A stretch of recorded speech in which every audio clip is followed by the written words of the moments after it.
बिस्मिल्लाहिर्रहमानिर्रहीम वबिही नस्तईन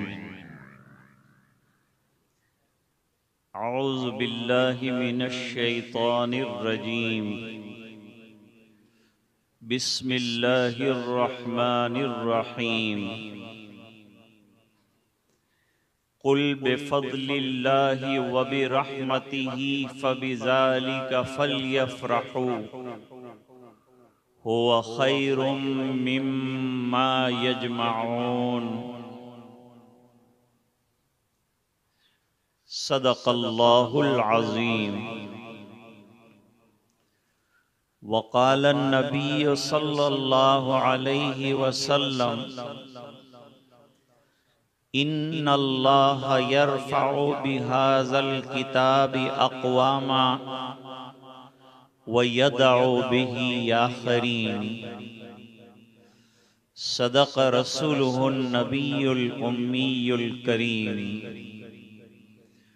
अल्लाहुम्मा सल्लि अला सय्यिदिना मुहम्मद व अला आलि सय्यिदिना मुहम्मदिन व बारिक व सल्लिम।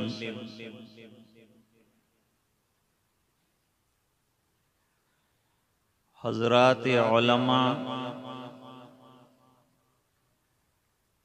हुफ़्फ़ाज़, हाज़िरीन मजलिस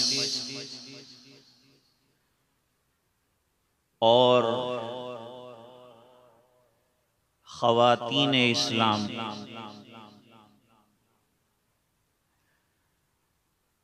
आज के इजलास से ताल्लुक़ रखने वाली जितनी बातें हैं वो तमाम मुख्तलिफ तरीक़ों से आप तक पहुंची।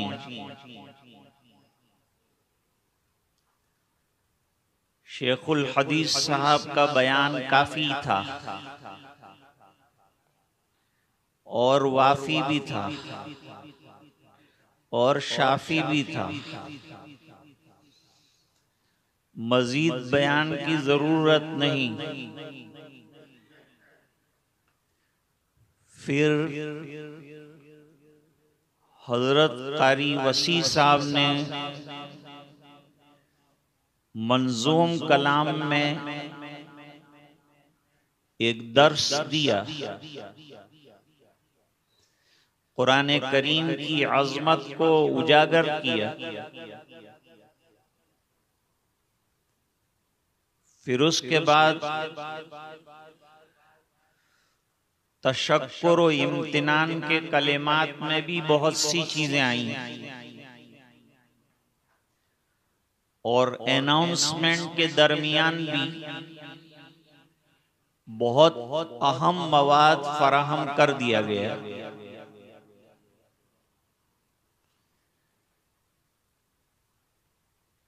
कुरान करीम के हिफ्ज पर और इस नेमत के हुसूल पर खुशी मनाने को अल्लाह फरमा रहे हैं। वायद करीमा आपकी खिदमत में पेश की। अल्लाह ताला फरमाते हैं, ए नबी सल्लल्लाहु अलैहि वसल्लम, लोगों से कहिए कि नबी की तशरीफ आवरी पर और कुरान करीम के दिए जाने पर खुशियों का इजहार करें। आज बेफज़लिही ताला उसका इजहार किया गया और रिश्तेदारान और मरहूमीन खुश हुए होंगे। अगर हम कुरान करीम को रहमत और नेमत समझते हैं तो आज की महफिल में हम भी सवाब के उम्मीदवार रहें, क्योंकि इन हजरात की गम आमेज मसर्रत में हम लोग भी शामिल हुए। गम को हल्का करने के लिए कुरान करीम की बहार आई। 3 हुफ्फाज़ कुरान करीम ने कुरान करीम के हिफ्ज के जरिए से अपने सीने को चमकाया। एक बुजुर्ग फरमाते हैं कि अक्सर यूं कहा जाता है कि इन्होंने कुरान करीम को अपने सीने में महफूज किया, और मैं ये कहता हूं कि कुरान करीम ने इनकी जिंदगी को महफूज कर दिया। जो कुरान करीम पढ़े, अमल करे, जर्रा हो तो अल्लाह आफताब बना देते हैं। 1 करोड़पति के जनाजे में कांधा देने वाले तलाश करने पड़ते हैं, लेकिन हाफिज के विसाल पर बगैर बुलाए हुए बड़ा मजमा हाजिर हो जाता है। ये इनकी मकबूलियत। बसों में, ट्रेन में सवार हों, जगह न मिले तो कम से कम इल्म रखने वाला मुसलमान भी उनको जगह दे देता है। 16 साल का हाफिज कुरान करीम हजारों, लाखों और करोड़ों में खेलने वाले मालदार की इमामत करता है। दुनिया में ये महफिल सजाई गई है, अल्लाह आखिरत में भी एक महफिल हुफ्फाज के लिए सजाने वाले हैं।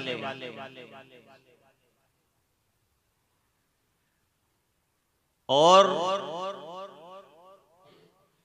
नाम के ऐलान के साथ अंबियाए किराम की महफिल में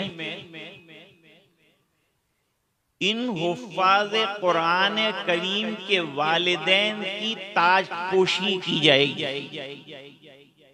जिसका हदीस में तज़किरा है। और उनको स्टेज पर बुलाया जाएगा, दुनिया का मामूली स्टेज नहीं, बेपनाह वसी, और वहां के मेहमान भी जबरदस्त अंबियाए किराम। सब नबियों से अपने अपने सहीफे पढ़वाए जाएंगे और रसूलुल्लाह सल्लल्लाहु अलैहि वसल्लम के पास सय्यदुल कुतुब कुरान करीम पढ़वाया जाएगा। अभी हजरत मौलाना ने फरमाया कि कुरान करीम किताबुल्लाह भी है और कलामुल्लाह भी, अल्लाह का कलाम है। हजरत हकीमुल इस्लाम रहमतुल्लाह अलैह इस मौके पर एक हदीस शरीफ पढ़ते, तबर्रक बिल कुरान, कुरान करीम से बरकतें हासिल करो, इसको तिलावत करो, इसको पढ़ो। लिअन्नहु कलामुल्लाह, इस बिना पर कि यह अल्लाह का कलाम है, और कलाम मुतकल्लिम के अंदर से निकल कर आता है। तो कुरान करीम अल्लाह का कलाम भी, और जाहिरी बात है कि कलामुल मुलूक मुलूकुल कलाम, बादशाहों का कलाम कलामों का बादशाह होता है। लिहाजा हाफिज कुरान करीम का दर्जा निहायत आलीशान है। कल क़यामत में जब वो माँ बाप जिनकी औलाद हिफ्ज नहीं कर पाई, वो लोग हाफिजों के माँ बाप की इज्जत अफजाई को देखकर तमन्ना करेंगे कि काश हमने भी हमारे बच्चों को, बच्चियों को कुरान करीम हिफ्ज कराया होता, तो आज ये शर्फ हमें भी हासिल होता। कुरान करीम की कद्र पर अल्लाह क्या देते हैं, इसका एक छोटा सा वाक़या आपको सुनाऊं। हजरत मौलाना बद्र आलम साहब मुहाजिर मदनी रहमतुल्लाह अलैह बकीए गरकद, जिसको जन्नतुल बकी कहते हैं, वहां मदफून है।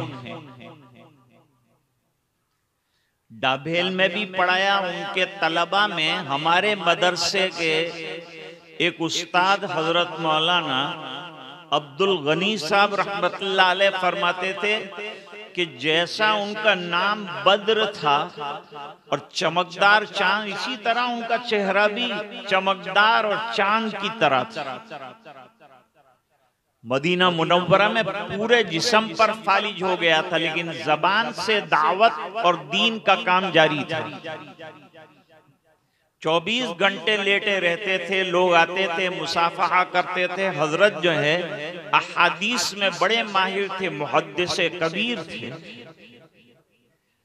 इंतकाल हो गया। खुशकिस्मती रही कि दयारे हबीब सल्लल्लाहु अलैहि वसल्लम में और बकीए गरकद में जो तमन्ना थी उनकी, उनको मदफून किया गया। एक अरसे दराज के बाद वहां दस्तूर है कि पुरानी कब्र एक अंदाजे के साथ खोलकर दूसरे मुर्दे को उसमें दफनाते हैं। तो कोई 40-50 साल के बाद कब्र खोदी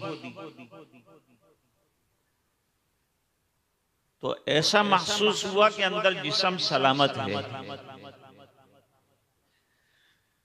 जब ये महसूस हुआ तो उन्होंने एहतियात के साथ खोदा। चेहरा खोलकर देखा तो मालूम हुआ कि किसी बाकमाल आलिम का चेहरा मालूम होता है। तहकीक की गई कि भाई ये हजरत कौन हैं, ये बुजुर्ग कौन हैं। तहकीक का तांता जाकर उनके साहबजादे मौलाना आफ्ताब आलम साहब पर रुका। मौलाना आफ्ताब आलम साहब उस वक्त हयात थे, इस वक्त वो भी इंतकाल फरमा गए। जाकर पूछा गया कि आपके वालिद साहब के विसाल को कितने साल हुए? जवाब दिया 40-50 साल हो गए। फरमाया कोई अल्लाह वाले थे? फरमाया मुहद्दिस भी थे, मुफस्सिर भी थे, और भी मुहद्दिसीन मुफस्सिरीन दफनाए, लेकिन उनके लाशें सलामत नहीं हैं। और आपके वालिद साहब का लाशा सलामत होने की कोई वजह आप बयान कर सकते हैं? बहुत गौर करने के बाद मौलाना आफ्ताब आलम साहब ने एक बात कही कि मेरे वालिद साहब रहमतुल्लाह अलैह का एक तरीका था। हमारा दस्तूर है कि कुरान करीम की तरफ पैर करके बैठना हम बेअदबी समझते हैं, और है भी बेअदबी। कुरान करीम से मेरे वालिद साहब फरमाते थे कि इश्क पैदा करो, इसके हुरूफ से, इसके अल्फाज से इश्क पैदा करो। हुजूर पाक सल्लल्लाहु अलैहि वसल्लम से सरसरी ताल्लुक मत रखो, इश्क का ताल्लुक रखो। तो मेरे वालिद साहब आशिक़े कुरान थे। जैसे हम कुरान करीम की तरफ पैर करके नहीं बैठते, मेरे वालिद साहब को ये पता चल जाता अपनी सेहत के जमाने में कि मेरे सामने बैठा हुआ शख्स हाफिज कुरान करीम है, तो अपने पैर समेट कर दो जानू बैठ जाते। और इसलिए बैठ जाते थे कि जब हम कुरान करीम की तरफ पैर नहीं करते तो जिसके सीने में कुरान करीम मौजूद है उसकी तरफ पैर करना उससे भी बड़ी बेअदबी है। गालिबन इसकी बरकत से अल्लाह ताला ने कब्र में उनके लाशे को बेआईनी ही रखा, हस्बे हाल रखा, और उसमें जरा भी चेंज नहीं आया। आज हम लोगों ने दो चीजों में बहुत कमी कर दी। मुसलमान का कोई घर ऐसा नहीं जिसमें कुरान करीम न हो, लेकिन ऐसे बहुत से घर हैं जो तिलावत कुरान करीम से खाली हैं। कुरान करीम नुस्खे कीमिया असर है। ख्वाजा अल्ताफ हुसैन हाली फरमाते हैं, उतर कर हिरा से सुए कौम आया और एक नुस्खे कीमिया साथ लाया, मिसे खाम को जिसने कुंदन बनाया, खरा और खोटा अलग कर दिखाया। कुरान करीम का एक नाम फुरकान है, और फुरकान के माना हक और बातिल के दरमियान इम्तियाज पैदा कर देने वाला। और कुरान करीम ने आकर दूध का दूध, पानी का पानी कर दिया। कुरान पढ़ा नहीं जा रहा है। सब बीमारियों का इलाज है तिलावत कुरान। सुलूक में और मशाइख के यहाँ औराद और वज़ाइफ होते हैं, लेकिन कोई सिलसिला भी ऐसा नहीं है जिसके अंदर तिलावत कुरान न हो। एक बात और अर्ज करूं, उलमा तशरीफ रखते हैं, दो चीजें जामे, कुरान करीम जामिउल औराद है। जितने विर्द बनते हैं, जिक्र बनते हैं, सब कुरान में से निकल के आते हैं। तो कुरान जामिउल औराद,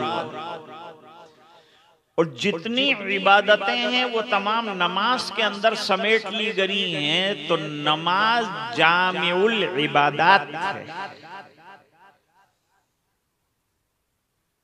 हदीस शरीफ है और बहुत मशहूर, और कई मुहद्दिसीन ने उसको जगह दी अपनी किताबों में।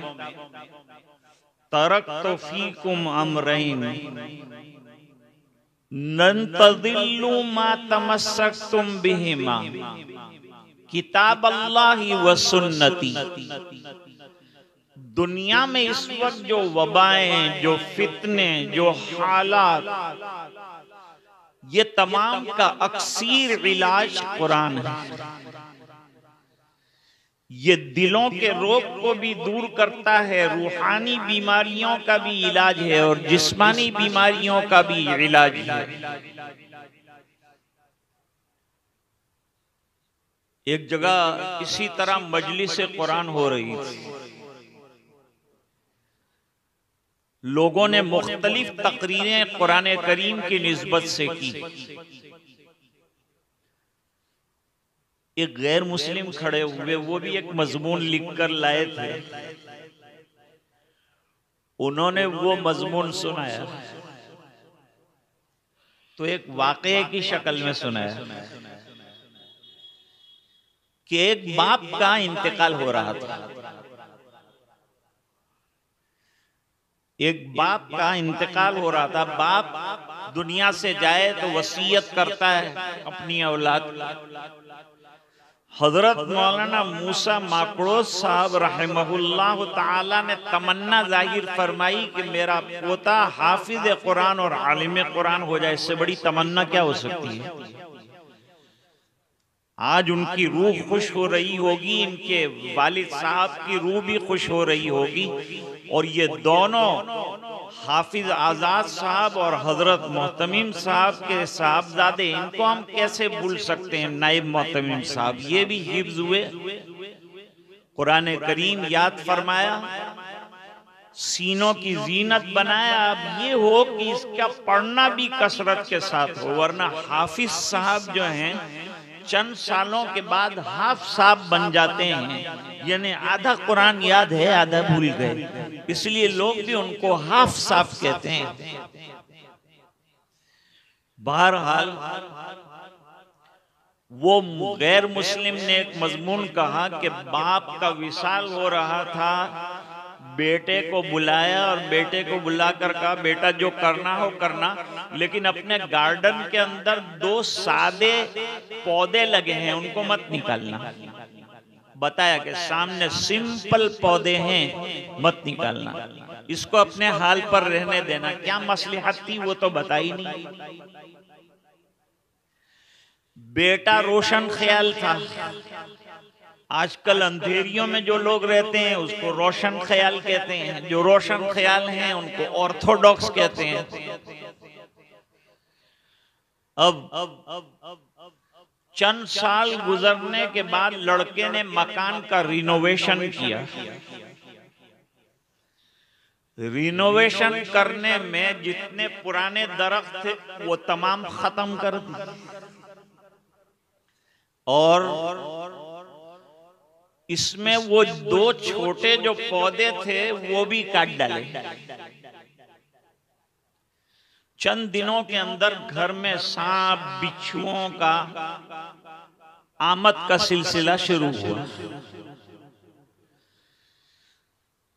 लड़के ने सोचा अभी तक तो ऐसी कोई बात नहीं, कभी कोई सांप घर में नहीं आया, कोई बिच्छू घर में नहीं आया, और जब से मैंने ये गार्डन क्लीन किया है सांप और बिच्छू आ रहे हैं। तो उनके वालिद साहब के पुराने दोस्त घर में आए हुए थे, उनके सामने तस्करा किया कि हजरत क्या बात है कि ये सांप बिच्छू वालिद साहब के बाद से आज तक नजर नहीं आए और अब नजर आ रहे हैं, क्या बात है? तो जवाब दिया कि तुम्हारे अब्बा ने मरते वक्त कोई वसीयत की थी? तो कहा हाँ की थी। क्या की थी? तो कहा कि वो छोटे 2 पौधे निकालने को ना कहा था, लेकिन अभी चूंकि मैं गार्डनिंग कर रहा हूं इसलिए मैंने वो पौधे निकाल दिए और अब नए डालूंगा। कहा बेटा वो पौधे कमाल और खूबी वाले थे, वो दोनों पौधे सादे नजर आते थे लेकिन उसमें कमाल था। कमाल ये था कि उनकी स्मेल की वजह से सांप बिच्छू दूर रहते थे घर से, इसलिए तुम्हारे अब्बा ने कहा था कि उनको मत काटना। अब जब उनको काट दिया गया तो जो रोकथाम की चीज थी वो खत्म हो गई, लिहाजा सांप बिच्छू वगैरह इस वजह से आ रहे हैं। इतना वाकया बयान करने के बाद फिर वो खतीब और मकाला निगार जो था उसने कहा कि तुम्हारे नबी दुनिया से गए तो तुमको नसीहत करके गए कि बाग़े इस्लाम में 2 पौधे लगे हैं। एक पौधे का नाम किताबुल्लाह है और एक पौधे का नाम सुन्नते रसूलुल्लाह। आज आप लोग क्यों परेशान हैं? ये दुनिया के सपोलिए आपको क्यों हैरान कर रहे हैं? आपने अपने घर से ये दोनों कीमती पौधे निकालकर अलग कर दिए। अगर ये रहेंगे तुम्हारी जिंदगी में तो खुशहालियां रहेंगी, बहबूदियां रहेंगी, फलाह रहेगी, कामयाबी के जामिन हैं ये दोनों चीजें। जो अल्लाह की मान कर चले, आज हमारी नाकामी के बहुत से असबाब बताए जाते हैं, लेकिन कुरान करीम में आधी आयत में हमारी कामयाबी के 2 असबाब बयान किए हैं। वो क्या? वमन युतिइल्लाह व रसूलहू फक़द फ़ाज़ फ़ौज़न अज़ीमा। जो अल्लाह की इताअत करे, जो रसूलुल्लाह सल्लल्लाहु अलैहि वसल्लम की इत्तिबा करे, तो कामयाबी उसको ढूंढने नहीं जाना है, कामयाबी उसको ढूंढेगी। और कामयाबी मामूली नहीं, आखिरत की कामयाबी मोमिन की सबसे बड़ी कामयाबी है। अगरचे हजरत मौलाना मूसा साहब चले गए, लेकिन वो जिंदा हैं। हजरत मौलाना इस्माइल साहब चले गए, लेकिन ये इदारे में जो उन्होंने खैर और भलाई के पौधे लगाए हैं उसमें जिंदा है। और इनके जो दो नानशीन हैं वो अल्हम्दुलिल्लाह हमारे सामने हैं।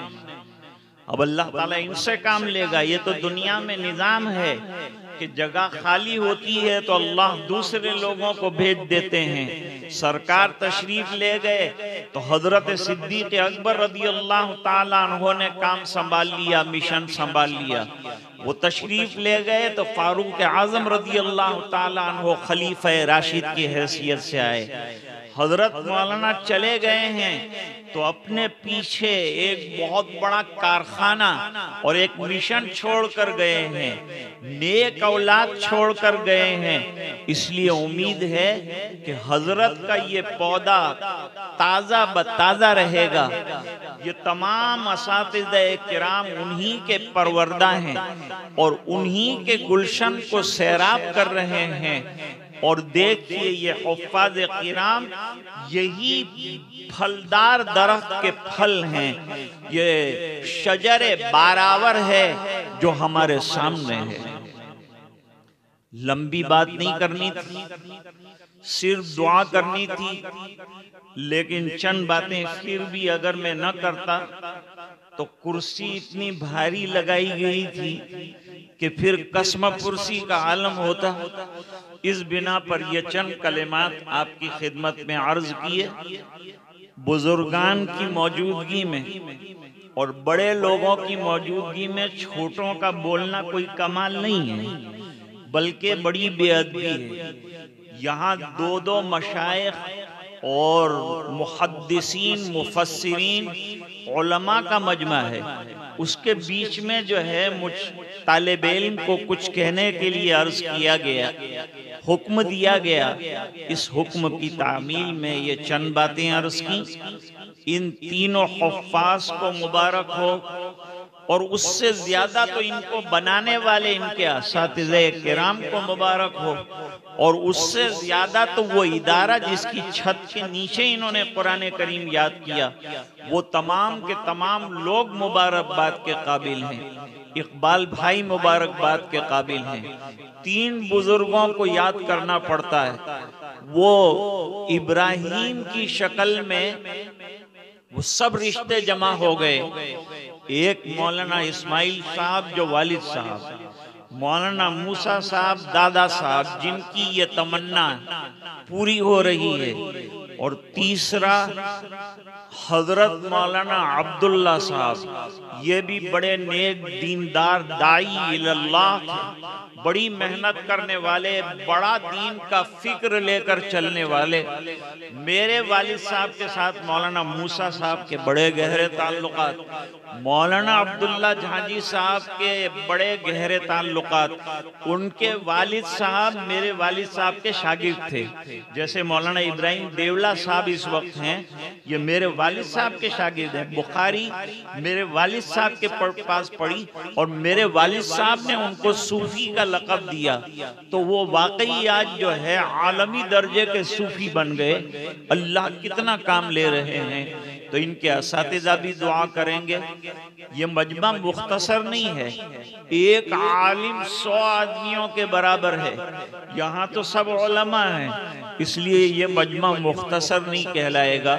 अल्लाह ताला आपके जमा होने को, तशरीफ लाने को, हौसला अफजाई करने को और इस इदारे की फीडबैक करने को कबूल फरमाए।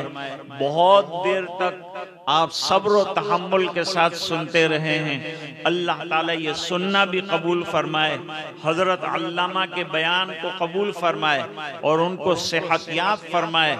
सेहत और तंदुरुस्ती के साथ 15 मिनट में तो हजरत का इंजन शुरू होता है, 2 घंटे के बाद गर्म होता है, और उनको 20 मिनट दी तो क्या कर सकते थे वो भी, फिर भी दरिया बकूजा कर दिया उन्होंने और हमारे सामने कितनी प्यारी और बेहतरीन बातें रखी।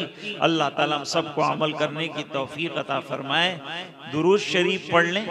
बिस्मिल्लाहिर्रहमानिर्रहीम पढ़ने के बाद दुरूद पढ़ने में कोई हर्ज नहीं है। बिस्मिल्लाह के अंदर अल्लाह की हम्द आ जाती है। इमाम बुखारी रहमतुल्लाह अलैह ने अपनी किताब को बिस्मिल्लाहिर्रहमानिर्रहीम से शुरू किया है और दूसरे बहुत से मुहद्दिसीन ने बिस्मिल्लाहिर्रहमानिर्रहीम से शुरू किया है। तो वहाँ शारहीन ने ये जवाब दिया है कि बिस्मिल्लाह में अल्लाह की हम्द भी है, रहमानियत की सिफत है, रहीम की सिफत है और अल्लाह इसमें आज़म है।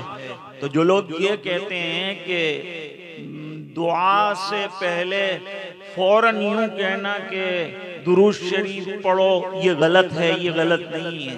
बिस्मिल्लाह से शुरू किया जाए, हम्द भी आ गई और उसके बाद दुरूद जो है वो भी पढ़ेंगे, कोई एतराज की बात नहीं है।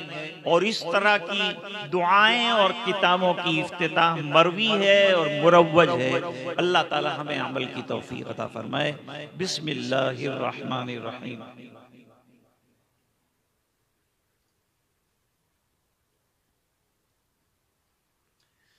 अल्लाहुम्मा लकल हम्दु कुल्लुहु व लकश शुक्र कुल्लुहु व इलैका यर्जिउल अम्रु कुल्लुहु अलानियतुहु व सिर्रुहु। अल्लाहुम्मा नव्विर कुलूबना बिनूरिल कुरआन व ज़य्यिन अखलाक़ना बिनूरिल कुरआन व अदखिलनल जन्नत बिल कुरआन व नज्जिना मिनन नार बिल कुरआन। अल्लाहुम्मा जअलिल कुरआन रबिया कुलूबिना व नूर सुदूरिना व ज़हाबा हुमूमिना व गुमूमिना। अल्लाहुम्मा आइन्ना अला तिलावतिल कुरआन व ज़िक्रिका व शुक्रिका व हुस्न इबादतिक। अल्लाहुम्मा वफ़्फ़िक़ना लिमा तुहिब्बु व तर्दा वजअल आखिरतना खैरम मिनल ऊला।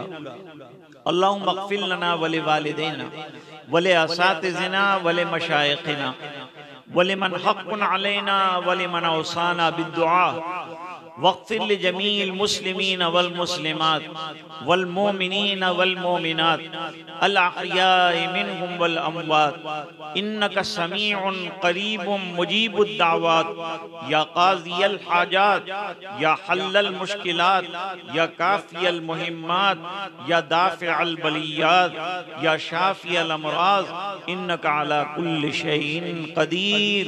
अल्लाहुम्मा अश्फ़ि अअलालना व अस्क़ामना। अल्लाहुम्मा अश्फ़ि मरदाना व मरदल मुस्लिमीन वरहम मौताना व मौतल मुस्लिमीन। अल्लाहुम्मा इरफ़ा अन्नल बला वल वबा वर रिबा वज़्ज़िना वज़्ज़लाज़िल वल मिहन वसूअल फितन मा ज़हरा मिन्हा व मा बतन अन बलदिना हाज़िही ख़ास्सा व अन साइर बिलादिल मुस्लिमीन आम्मतन या रब्बल आलमीन। अल्लाह हमारे गुनाहों को मुआफ़ फरमा, कोताहियों से दरगुजर फरमा, अपना फज़ल और करम शामिल हाल फरमा, रहम के, करम के, आफ़ियत के, खैर के फ़ैसले फरमा। अल्लाह जिन तलबाए अज़ीज़ ने कुरान करीम हिफ्ज़ किया, इनके सीनों में इसे जागुज़ीन ता हयात फरमा, इसकी तिलावत की तौफीक अता फरमा, इसका दौर करते रहने की सआदत से माला माल फरमा। अल्लाह आगे उलूम के दरवाजे खुले हुए हैं, अल्लाह इनको उलूम से नवाज दे। अल्लाह इनके जितना रिश्तेदार हैं उन तमाम को दरजात आलिया नसीब फरमा। मरहूमीन की बेइंतहा मग़फ़िरत फरमा, जिनके लिए दुआओं की दरख्वास्तें की गई हैं, जो ज़ेरे इलाज हैं, अल्लाह उन तमाम ही को सेहतयाब फरमा। और जो दुनिया से तशरीफ़ ले गए हैं, ए अल्लाह उन तमाम मरहूमीन मरहूमात की मग़फ़िरत फरमा, आला इल्लियीन में बेहतरीन मकाम अता फरमा। घरों में यानी नीचे मस्तूरात के लिए भी इंतजाम है, उन्होंने भी हाथ उठाए हैं। ए इलाहुल आलमीन उनकी भी मंगताएं सुन ले, गैब से हाजत रवाई का सिलसिला फरमा दे। अल्लाह परेशानों की परेशानियां कुरान करीम के इख्तिताम की मजलिस की दुआ से पूरी फरमा दे। ए अल्लाह पूरे मजमे की मग़फ़िरत फरमा दे, उम्मत के एक एक फर्द की मग़फ़िरत फरमा, और ये दुआएं अपने फजल करम हबीब पाक सल्लल्लाहु अलैहि वसल्लम की बरकत से मंजूर फरमा। बेरहमतिक या अरहमर राहिमीन।